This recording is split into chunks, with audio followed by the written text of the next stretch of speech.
Hello दोस्तों, नमस्कार। आप सभी का स्वागत, अभिनंदन आपके अपने यूट्यूब चैनल राजस्थान एग्जाम्स वाला पर। 9 जून को आपके पीटीटी 2024 का एग्जाम होने वाला है और आई होप आशा करूंगा कि आप सभी ने अपनी तैयारी खत्म कर ली होगी, यानी कि आपकी तैयारी है वो लास्ट पड़ाव अंतिम चरण में होगी और अब आप अपने एग्जाम्स के लिए प्रिपेयर होंगे।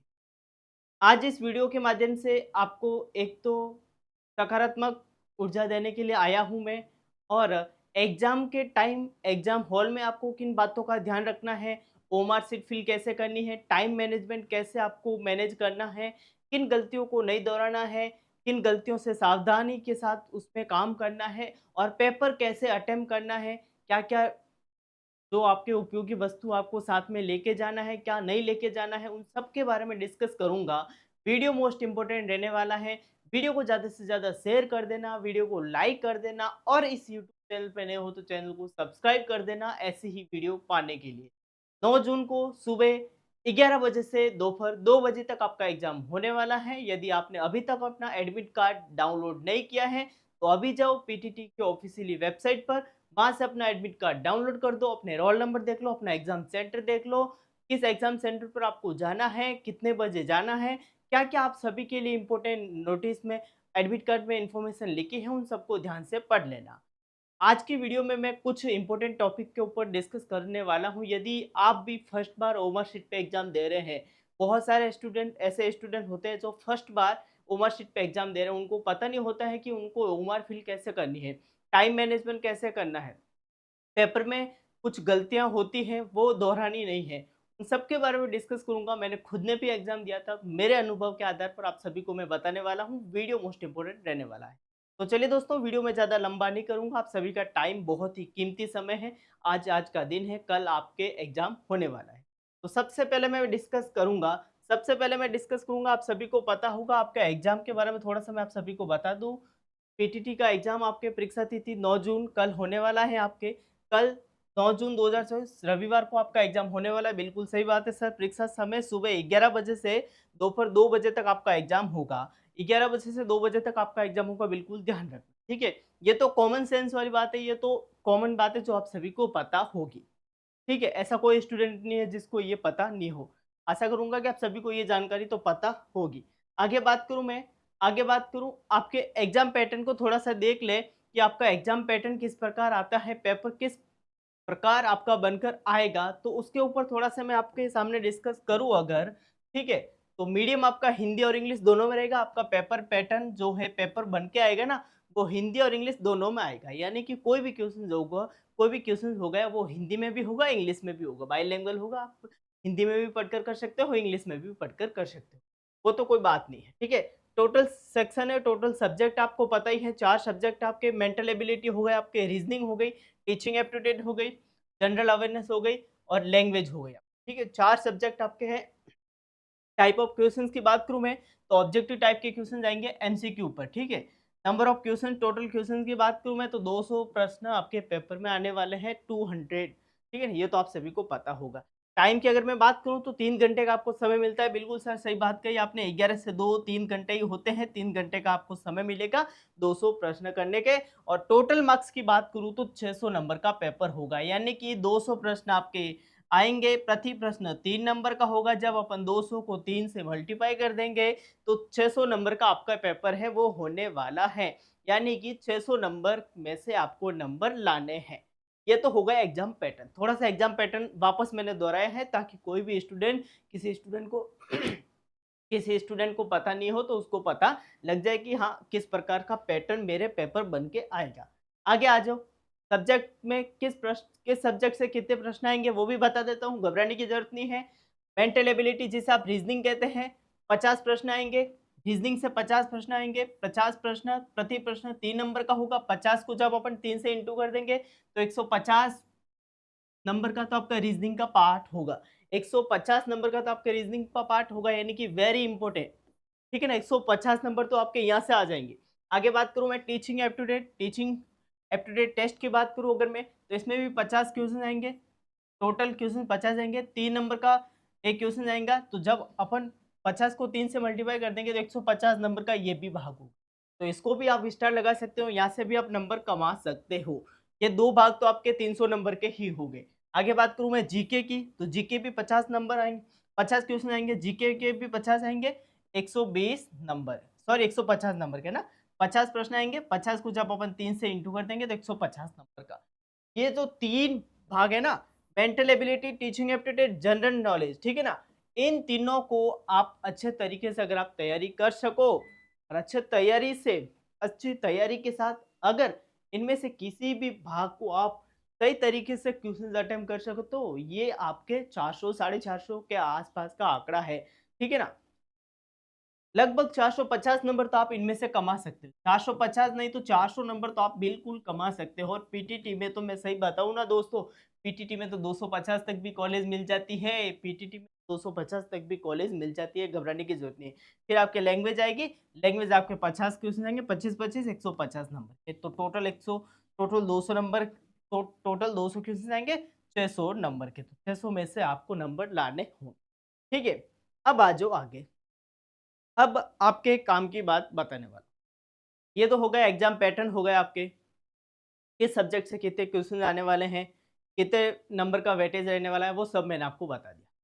अब बात आती है कि सर पेपर कैसे अटेम्प्ट करें? ज़रा हमें वो बता दीजिए, हम नए स्टूडेंट हैं, पेपर हमें किस प्रकार अटेम्प्ट करना है, ये इम्पोर्टेंट बात हो जाती है। देखिए दोस्तों, पेपर अटेम्प्ट करने की कोई अलग से विधि नहीं होती है। बस एक बार आपको पता होना चाहिए कि पेपर को किस प्रकार से अटेम्प्ट किया जाना है। आपका जो पेपर है, वो 4 भागों में बटा हुआ होगा। ये आप सभी को दिख रहा होगा।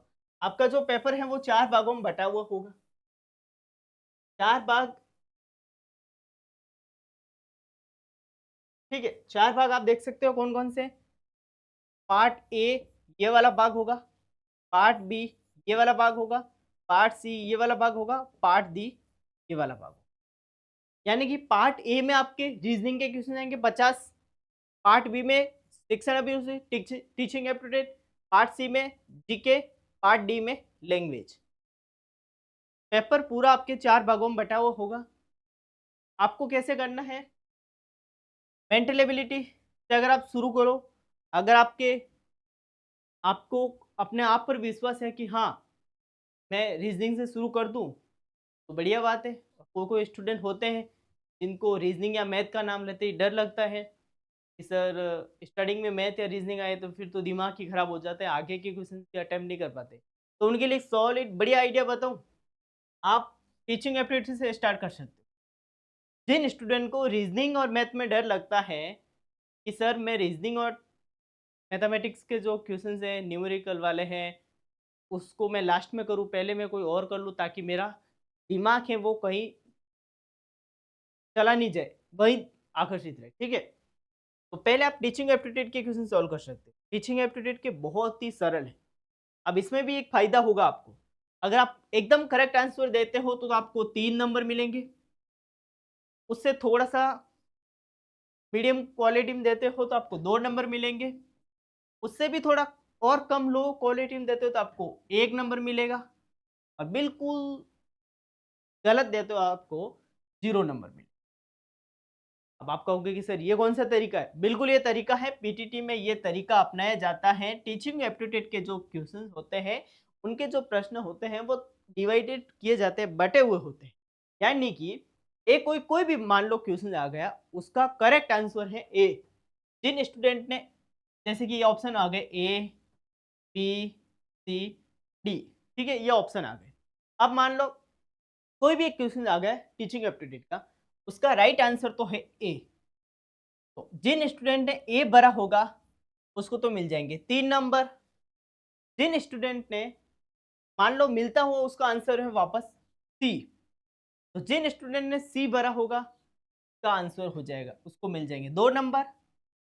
और जिन स्टूडेंट ने उसका भी मिलता हुआ बी भी होगा आंसर, तो जिन स्टूडेंट ने बी भरा होगा उसको तो 1 मिल का होगा और डी उसका पूरा गलत आंसर होगा, तो जिन स्टूडेंट ने डी भरा होगा उसको 0 नंबर मिलेगा। यानी कि पीटीटी का जो टीचिंग एप्टीट्यूड का जो भाग होता है उसके नंबर डिवाइडेड किए जाते हैं। करेक्ट आंसर को 3 नंबर मिलेंगे, उससे थोड़ा-सा मीडियम करेक्ट दोगे आप तो 2 नंबर मिलेंगे, और उससे भी लो लेवल का दोगे तो आपको 1 नंबर मिलेगा। तो यहाँ से आप भाग उठा। तो पहले जिन स्टूडेंट के रीजनिंग मैथमेटिक्स कमज़ोर है कि सर मैं पहले ये नहीं कर पाऊँगा, मेरा दिमाग फिर कहीं पता नहीं कहाँ चला जाएगा, तो उसके लिए एक बढ़िया आइडिया यही है कि आप सबसे पहले शुरुआत यहाँ से करो। शुरुआत यहाँ से करो टीचिंग एप्टीट्यूड के, फिर आप आ जाओ जीके के सब्जेक्ट पे, जीके के सब्जेक्ट पे आ जाओ, फिर आप आ जाओ हिंदी के सब्जेक्ट पे, और फिर आप आ जाओ मेंटल एबिलिटी पे, रीजनिंग पे। यहाँ तक तो आप सब लोग कर सकते होंगे, इतनी आसान है जरूर। ठीक है, ये तो हो गए पेपर कैसे अटेम्प्ट करना है। बढ़िया पूरी तरीके से आपको अगर पेपर पूरा बना हुआ होगा, एक साइड हिंदी होगी, एक साइड इंग्लिश होगी, कि ना पेपर को पूरी तरह से पढ़ना है। अगर आप इंग्लिश में पढ़ने के लिए बेटर हो कि सर मुझे इंग्लिश में ज़्यादा समझ में आता है, तो आप इंग्लिश में पढ़ो। सर मुझे तो हिंदी में बढ़िया समझ में आता है, तो हिंदी में पढ़ो। एकदम बढ़िया तरीके से पेपर को पढ़ना है, ऑप्शन भी बढ़िया तरीके से पढ़ने हैं, और फिर आप आंसर देना है। अब आपको एक बात बता दूं, नेगेटिव मार्किंग तो बिल्कुल है ही नहीं। लेकिन नेगेटिव मार्किंग है इसका मतलब ये नहीं होता कि आप तुक्काबाजी लगा सकते हो। कोशिश पूरी करनी है, 99.99% कोशिश करनी है कि कोई भी आंसर अगर आप दो तो करेक्ट ही दो। हाँ, फिर आप कोई भी क्वेश्चन में अगर आप समझ नहीं पा रहे हो, आपको आंसर नहीं आ रहा, तो फिर आप तुक्काबाजी भी कर सकते हो। ठीक है, तो ये तो हो गया आपके एग्जाम पैटर्न, पेपर कैसे अटेम्प्ट करें ये वाली बात। अगली स्लाइड पे आ जाओ। ये तो मैंने बता दिया आपको पेपर कैसे अटेम्प्ट करना है। टाइम मैनेजमेंट, टाइम को कैसे मैनेज करना है। बहुत सारे स्टूडेंट होते हैं जिनको पता ही नहीं होता है, वो नहीं कर पाते हैं। 4 पार्ट में आपका पेपर बटा हुआ होगा, 3 घंटे आपको टाइम मिलता है, 11 से 2 बजे तक आपका एग्जाम होगा, 3 घंटे आपको टाइम मिलेगा। तो ऐसे नहीं कि रीजनिंग के क्वेश्चन सॉल्व किए, 11 बजे स्टार्ट हुआ पेपर और आप 12 बजे तक तो रीजनिंग पे ही अटे हुए हो। 1 घंटा तो आपने रीजनिंग को ही दे दिया, पीछे बचे 2 घंटे, 2 घंटे में आप 3 सब्जेक्ट कैसे करोगे। ऐसे नहीं करना है। कोशिश करनी है कि जितना हो सके टाइम को मैनेज करना है। एक बार तो पेपर खोल दो, पेपर आया आपके पास, पेपर आते ही पेपर को खोल दो। जैसे ही पेपर को खोला, 15 मिनट तो उसकी ओनली फॉर पेपर की रीडिंग करो। फर्स्ट क्वेश्चन से लगा के 200 क्वेश्चन तक पेपर की रीडिंग करो। 15 मिनट तो आप ओनली फॉर पेपर को पढ़ो कि पेपर क्या कहना चाह रहा है, पेपर में जो क्वेश्चन है क्या कह रहे हैं, किस प्रकार का पेपर बना है। पेपर को समझो, पेपर को देखो, पेपर को पढ़ो। 15 मिनट तो आपको उसको ही देना है। फिर शुरुआत करनी है आपके सब्जेक्ट से। अगर आप रीजनिंग से कर रहे हो, कोशिश करनी है कि जो फर्स्ट अटेम्प्ट राउंड में आप उन प्रश्नों को करो जो प्रश्न आपको बिल्कुल सही तरीके से आ रहे हैं। पेपर को 3 तरीके में करना है, 3 राउंड में करना है। फर्स्ट राउंड में तो आप उन्हीं प्रश्नों को करो जो आपको करेक्ट, एकदम बिल्कुल करेक्ट आ रहे हैं कि भाई 100% है, ये आंसर तो मेरा कोई गलत कर ही नहीं सकता, 100% सही है। फर्स्ट अटेम्प्ट या फर्स्ट राउंड में आप उन प्रश्नों को करो। कैसे करोगे? मान लो रीजनिंग के 50 में से 25 प्रश्न आपको आते हैं, रीजनिंग में 50 में से 25 प्रश्न आते हैं, तो बस देखते जाओ और ओमर शीट पे गोला भरते जाओ, देखते जाओ क्वेश्चंस को, ओमर शीट पे गोला भरते जाओ, देखते जाओ, ओमर शीट पे गोला भरते जाओ। ये हो गया। अभी 25 प्रश्न नहीं आ रहे तो उसमें रुकना नहीं है, ये 25 प्रश्न पर आपको ध्यान रखना है। ठीक है, 25 प्रश्न पर आपको ना तो गोला लगाना है, ना ही कोई टिक लगाना है, वरना आपके खिलाफ कार्रवाई हो सकती है। 25 प्रश्न पर आपको ओनली फॉर ध्यान रखना है कि मैंने, हाँ ये सवाल मैंने किया है, ये नहीं किया। पेपर में ओमर शीट भरो तो उसका भी ध्यान रखना है। फर्स्ट का भरो तो ओमर शीट में भी फर्स्ट आंसर पर ही गोला भरना है, किसी दूसरे पे नहीं भरना है। ए आंसर है तो ए भी भरना है, ऐसे नहीं कि हड़बड़ाहट में ए बी दोनों दिखे ही नहीं, दोनों में भर दिया, फिर बोलोगे सर मेरे को तो पता ही नहीं चला। दूसरा अटेम्प्ट, दूसरा राउंड, ठीक है। फर्स्ट राउंड में आप 200 क्वेश्चन एक बार देख लोगे। दूसरे राउंड में आपको वो प्रश्न करने हैं जिसमें आप 50-50 ले सकते हो, यानी कि 50-50।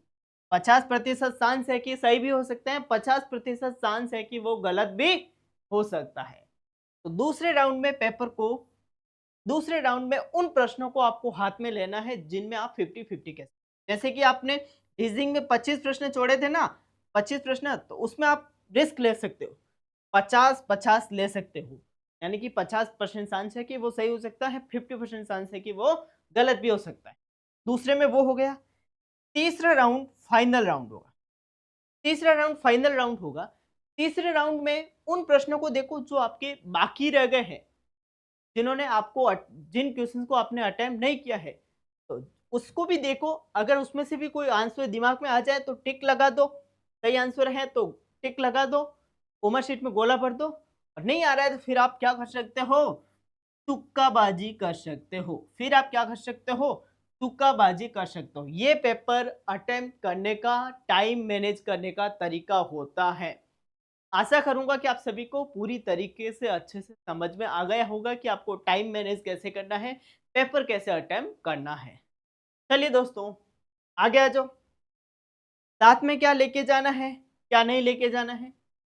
बहुत सारे ऐसे स्टूडेंट होते हैं, खासकर गर्ल्स स्टूडेंट, पता नहीं हाथ में क्या क्या पहन के जाती है, कंगना हो गया, यहाँ बाली वगैरह, यहाँ कुछ नहीं, पता नहीं क्या क्या पहनने जाती है, पैरों में काले धागे भी पहनते हैं आजकल की लड़कियां। तो ऐसी गलतियां नहीं करनी है।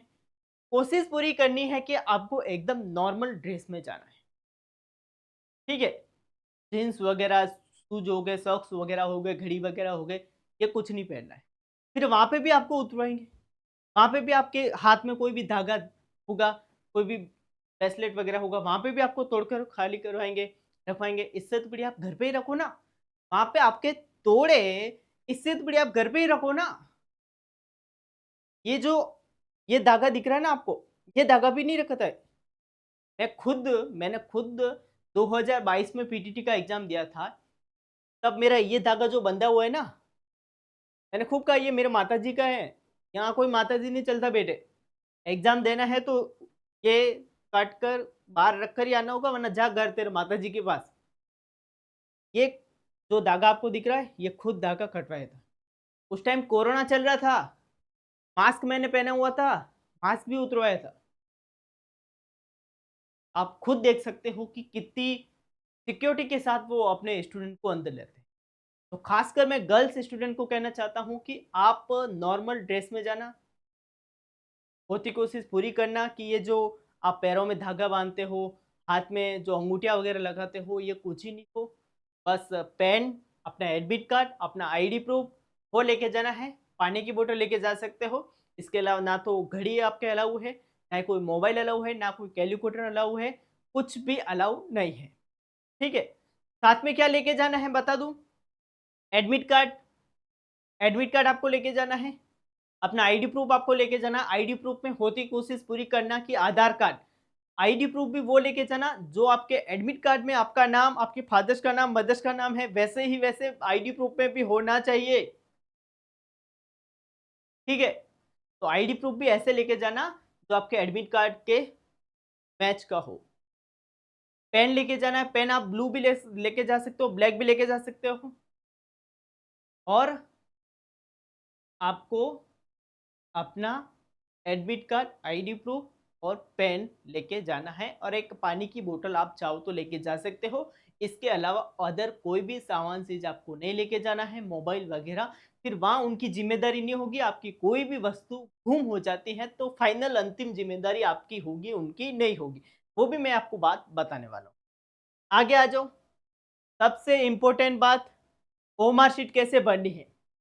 बहुत सारे ऐसे स्टूडेंट होते हैं जिनको ओमार शीट भरनी नहीं आती, नहीं आती वैसा, बिल्कुल सही बात है। मैंने खुद जब फर्स्ट बार ओमा शीट पे एग्जाम दिया था ना, आप मानोगे नहीं, आप हंसोगे कि ये सर अपने बुराइयां कर रहे हो, क्या कर रहे हो। देखो मैं एक ऐसा आदमी हूँ, जो भी बात होती है सही सही बताता हूँ। आज मेरा खुद का जो यूट्यूब चैनल है ना, भले ही मेरे वीडियो में कम व्यूज आए, मेरे को कोई लेना देना नहीं है, लेकिन मेरा संकल्प, मेरी जिम्मेदारी, मेरा कर्तव्य, मेरा फर्ज एक ही है कि आप तक सही और सटीक जानकारी पहुंचाना। मैं मेरी खुद की बात बताता हूँ। जब मैंने 2019 में, जब मैंने 2019 में R S C I T जब मैंने 2019 में R S C I T का एग्जाम दिया था ना, वो भी ओमार शीट पे होता है, आपको पता होगा। RSCAT का जब मैंने एग्जाम दिया था ना, वो भी ओमा शीट पे होता है। मुझे 1 घंटा तो ओमा शीट को फिल करने में लग गया। फिल करने में मतलब रोल नंबर भरने में, अपने ओमा शीट कॉपी नंबर भरने में, ठीक है ना? वो सब जानकारी अपना नाम वगैरह भरने में, सिग्नेचर वगैरह करने में, उसमें लग गया। 2 घंटे या 3 घंटे का इसमें भी पेपर होता है, 1 घंटा तो मुझे उसमें लग गया। क्योंकि उस टाइम में नया-नया स्टूडेंट था, मेरे को खुद को पता नहीं था कि ओमा शीट कैसे फिल करते हैं। तो इसीलिए मैंने ये पॉइंट लिया है कि ओमा शीट कैसे फिल करनी है। ओमा शीट भी आपको बता देता हूँ। कुछ इस प्रकार से आपकी ओमा शीट है, वो पेपर के साथ आपको मिलेगी। चलिए दोस्तों, तो कुछ इस प्रकार से आपको अपनी ओमा शीट देखने को मिलेगी। ये तो मैंने आप सभी के लिए एक प्रैक्टिस के लिए ली है, आप सब लोग देख सकते हो। तो कुछ इस प्रकार से आपको ओमा शीट मिलेगी। अब आपको क्या करना है, देख सकते हो आप लोग, दिख रही होगी क्लियर, मैं आशा करूंगा, ठीक है। अगर आपको पूछे जेंडर मेल फीमेल तो आपको यहाँ फिल करना है।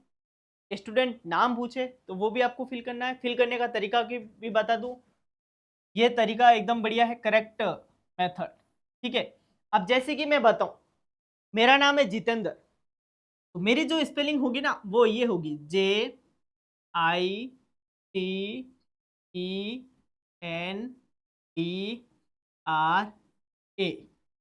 या तो ये हो गई मेरी स्पेलिंग JITENDRA। अब भरनी कैसे वो बता दूं। जैसे मैंने फर्स्ट कॉलम में जे लिखा है तो जे के ऊपर मेरे को पूरा गोला भरना है। फर्स्ट कॉलम में मैंने जे लिखा है तो जे के ऊपर पूरा गोला भरना है। गोला भरते समय कोशिश पूरी करनी है कि ये जो गोल गोल राउंड दिख रहा है ना, उससे बाहर आपकी इंक ना जाए। यहाँ आई है तो आई के ऊपर पूरा गोला बनना है।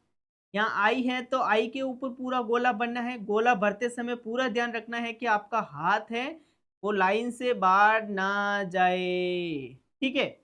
यहाँ टी है तो टी के ऊपर पूरा गोला बनना है। टी कहाँ दिख रहा है, टी थोड़ा सा आगे है, आगे आ जाओ। ये रहा टी, तो इसके ऊपर पूरा गोला बनना है, ठीक है। या ई है तो ई के ऊपर पूरा गोला बनना है। वैसे एक एग्जांपल और दे दूं, गर्ल्स, जैसे कि आपका नाम है पूजा, तो POOJA, पूजा नाम है किसी गर्ल्स का, ठीक है, मान लो एग्जांपल के थ्रू। तो सबसे पहले पी पर गोला बनना है, ये पी पर है तो पी पर बनना है। फिर ओ कहाँ गया अपना, तो ये रहा ओ, इस पे गोला बनना है। फिर वापस ओ आ गया, ये एक और गोला बनना है। फिर जे कहाँ गया, ये रहा अपना जे, और फिर यहाँ आ गया ए। तो कुछ इस प्रकार से आपको अपनी ओमा शीटें वो फिल करनी है। यहाँ अपना नाम लिखोगे, मान लो पूजा नाम है तो पूजा आ गया, ठीक है। एग्जाम डेट आपके 9/6/2024 हो गई, ठीक है। यहाँ आपको सिग्नेचर करने के लिए पूछे तो यहाँ पे आपको सिग्नेचर करने हैं।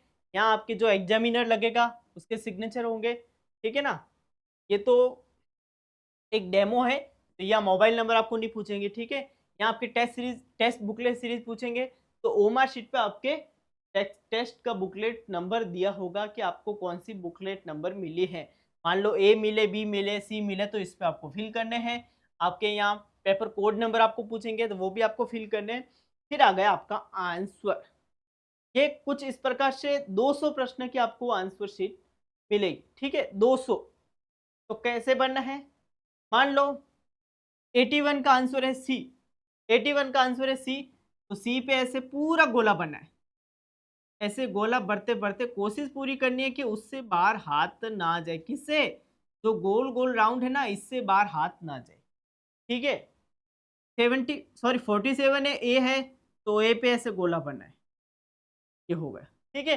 तो ऐसे कोशिश पूरी करनी है कि आपको अच्छे तरीके से ओमा शीट आपको फिल करनी आनी चाहिए। नाम की जगह नाम बनना है, आंसर की जगह आंसर बनना है, और लास्ट में आंसर की को ओमा शीट को पूरी चेक कर लेना है कि आपके कोई आंसर कोई आंसर मिस तो नहीं रह गया, कोई आंसर छूट ना जाए, ठीक है। ये तो हो गया आपके ओमा शीट कैसे फिल करनी है। आगे आ जाओ, ठीक है। परीक्षाओं के लिए कोई दिशा निर्देश आपके वर्धमान खुला विश्वविद्यालय PMU यूनिवर्सिटी है उसके थ्रू क्या है वो पढ़ के बता देता हूँ आपको, ताकि आपको सबको ध्यान, ठीक है। आशा करूंगा कि आप सबको दिख रहा होगा, नहीं दिख रहा हो तो भी कोई घबराने की जरूरत नहीं, मैं आपको पढ़ के समझा देता हूँ, या थोड़ा सा अपन इसको और जूम कर देते हैं ताकि आपको समझ में आ जाए, ठीक है। चलिए, हाँ, अब मैं आशा करूंगा कि आप सभी को दिख रहा होगा, ठीक है। चलिए, तो दिशा निर्देश क्या है बता दूं। फर्स्ट नंबर है, परीक्षा प्रारंभ होने के निर्धारित समय 11 AM से आधा घंटा पहले 10:30 तक परीक्षा केंद्र के मुख्य द्वार पर परीक्षार्थी को प्रवेश की अनुमति होगी, अर्थात परीक्षा केंद्र का प्रवेश द्वार ठीक आधा घंटा पूर्व 10:30 बजे ही बंद हो जाएगा। इसके पश्चात परीक्षा को प्रवेश नहीं दिया जाएगा। यानी कि 11 बजे आपका एग्जाम है, 11 बजे आपका एग्जाम है, 11 से आधा घंटा पहले 10:30 बजे तक आपका परीक्षा सेंटर खुला रहेगा, उसके बाद आपकी एंट्री नहीं दी जाएगी। आगे आ जाओ, परीक्षा केंद्र पर प्रवेश के नियत समय से पूर्व आवश्यक रूप से उपस्थित हो जाए ताकि तलाशी एवं पहचान कार्य पूर्ण हो सके। देरी पर तलाशी में समय लगने के कारण परीक्षा में शामिल होने से वंचित हो सकते हैं, इसके लिए परीक्षार्थी स्वयं जिम्मेदार होगा। आगे आ जाओ, परीक्षार्थी परीक्षार्थी पहचान पत्र के रूप में आधार कार्ड को प्राथमिकता दें। आईडी प्रूफ आधार कार्ड लेके जाना है।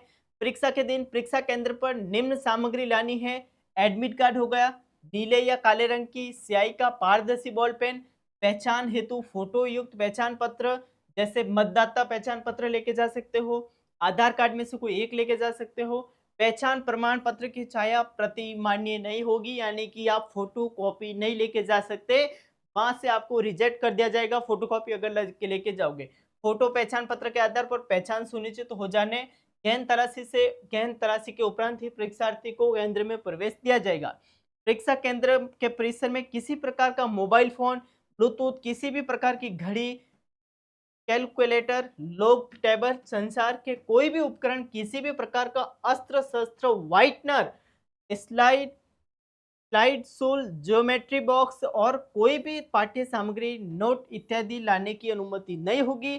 केंद्र पर इन्हें सुरक्षित रखने की दायित्व केंद्र अधीक्षक का नहीं होगा, अर्थात केंद्र पर उपयुक्त सामग्री को सुरक्षित रखने की कोई व्यवस्था नहीं होने से परीक्षार्थी उपयुक्त सामग्री को केंद्र पर नहीं लाए। मैंने आपको बताया था अभी, ठीक है। आगे आ जाओ, परीक्षाओं के संबंध में विभिन्न सोशल मीडिया पर किए जा रहे भ्रामक प्रचार प्रसार पर विश्वास न करें। परीक्षार्थी द्वारा किन्हीं अनुचित साधनों का उपयोग एवं अनियमित गतिविधियों में शिथिलता पाई जाती है तो उनके विरुद्ध राज्य सरकार के द्वारा सार्वजनिक परीक्षा भर्ती के अनुचित साधनों की रोकथाम के अधिनियम 2022 संख्या 6 के नियमों के अनुसार पालना की जाएगी, ठीक है। और लास्ट लास्ट और फाइनल आप सभी के लिए बता दूं मैं क्या नोटिस है, ठीक है। चलिए,